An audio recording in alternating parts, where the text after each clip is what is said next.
Tena lishakuwa friji la zamani. Anaolewa na jana tumeanza shughuli ya kwanza. Kwa jana tumekesha, hata sauti mnayoisikia hii ilikuwa sauti ya kumsindikiza dada. Na umelia?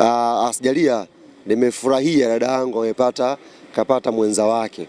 Kwa shughuli imeisha, yani shughuli imeisha saa 11 alfajiri.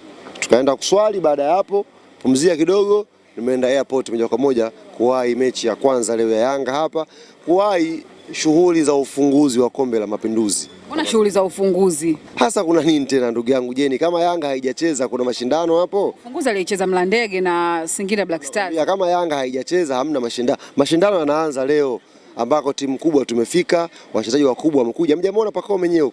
Kaja na mechi tofauti. Simeona? Hamjamuona Damaro? Hata umeona. Mmemuona? Mmemuona? Mmemuona pia Chakei.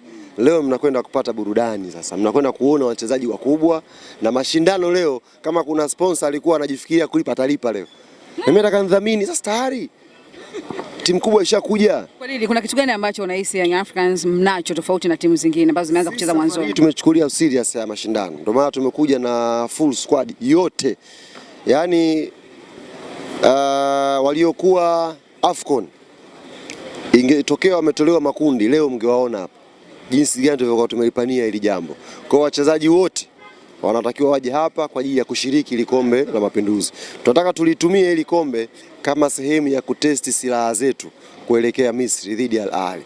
Kwa hiyo makombora ambao tutakwenda kuyarusha Cairo, tunaanza kumrushia kwanza KVZ ile. Kwa hiyo ajiandae. Na ile kombora sio kibomu cha mkono kwamba tukurushie hivi alafu tu iname kilipoke huko. Ili kombora umekuwa target na kuja kwako na itakufuata. Kwa hiyo tunaanza na KVZ leo. Tunapanga full booster yetu iangalie. Mwana Pedro anataka kutesti vitu vitaiva. Leo tunaanza na KVZ. Na KVZ tuna mechi na TRA. Kote huku ni safari. Tuliyemfuata huku pia anajijua. Nani mnafuata?